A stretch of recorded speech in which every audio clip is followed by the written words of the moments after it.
Hello, everyone, and welcome back to Everyday English Chat. I'm Sophia. And I'm Hangry. And today's episode is especially for all the professionals out there who use English at work or want to sound more confident when they do. Yes, today's topic is English for business professionals.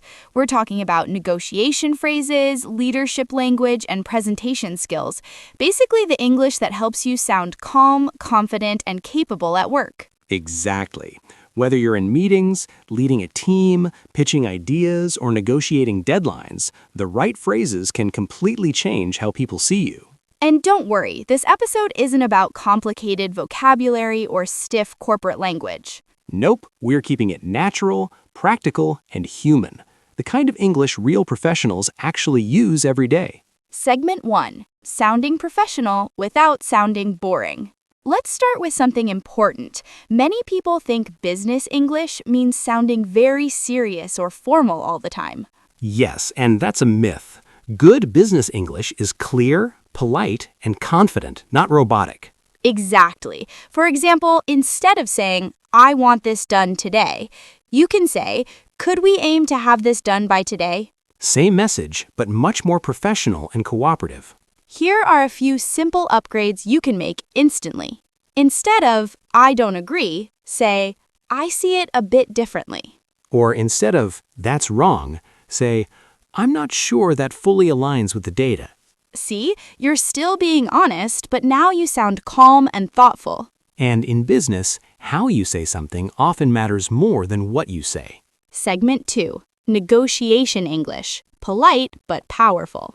All right, let's talk about negotiation, one of the most stressful situations for many professionals. Yes, negotiating salary, deadlines, prices, contracts, it can feel uncomfortable, especially in English. So, let's start with softening phrases. These help you sound respectful while still protecting your interests.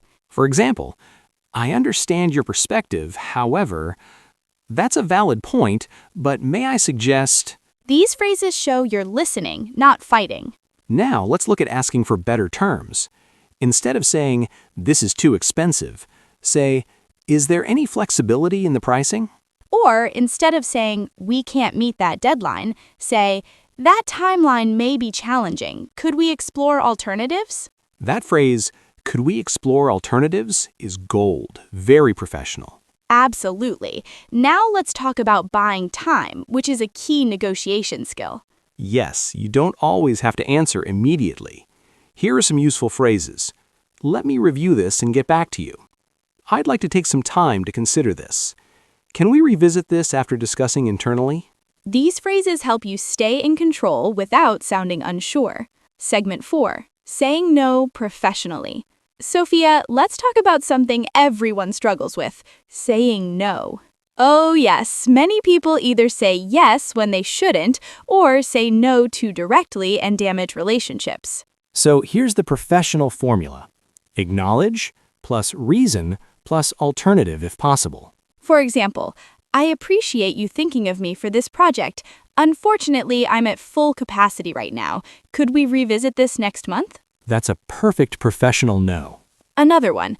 "I understand the urgency. However, given our current priorities, this won't be possible today." Notice how calm and respectful that sounds. Segment 4. Leadership language. Speaking as a leader. Now let's move into leadership English, even if you're not a manager yet. Yes, because leadership language is really about clarity, encouragement, and direction. Let's start with giving instructions without sounding bossy. Instead of saying, "Do this now," say, "Let's prioritize this first." Or instead of, "You need to fix this," say, "Let's take another look at this together." That word "let's" is powerful. It creates teamwork. Now, how about motivating your team?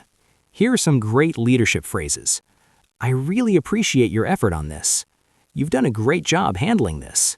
"Your input made a real difference." These phrases build trust, and trust builds strong teams. Segment 5. Handling problems and conflict. Let's be honest, workplace problems are inevitable. True, but the way you talk about problems can make things better or worse. Instead of blaming language like, you didn't do this correctly, try solution-focused language like, let's see how we can improve this moving forward. Or instead of, this is a mess, say, there are a few challenges we need to address. Professional English focuses on solutions, not drama. Segment 6, Presentation English. Start strong.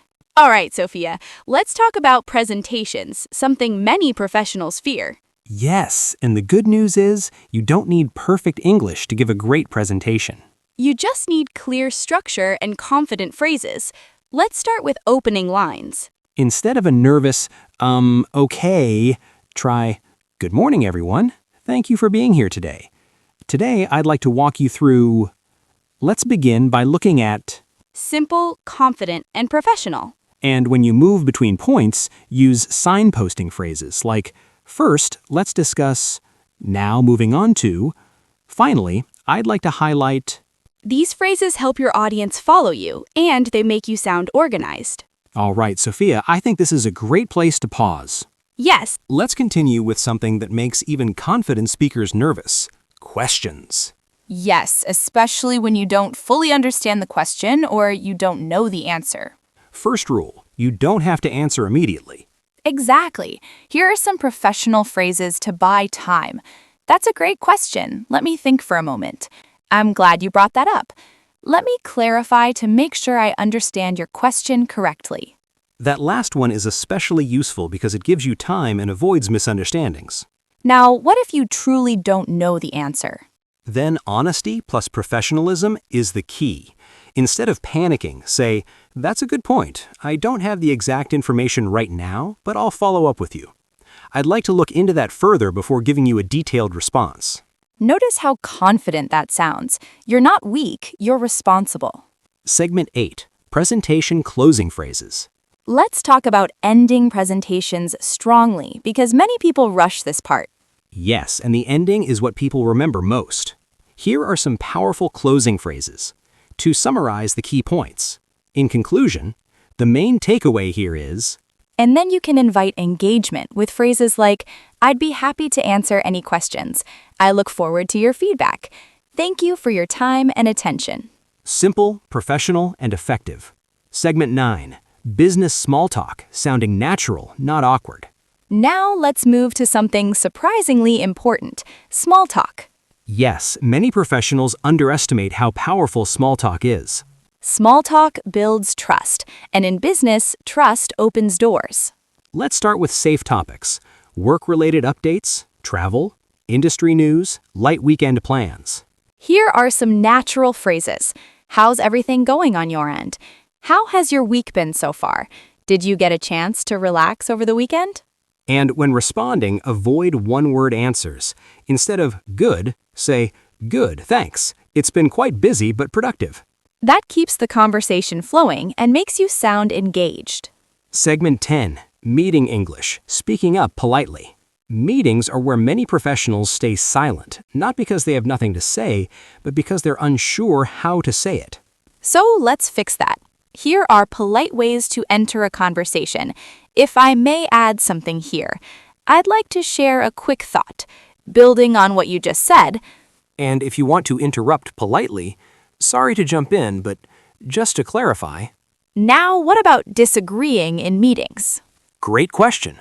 Use soft language. I see your point. However, that's one perspective. Another way to look at it might be, I'd like to offer a different viewpoint. Professional disagreement shows confidence, not conflict.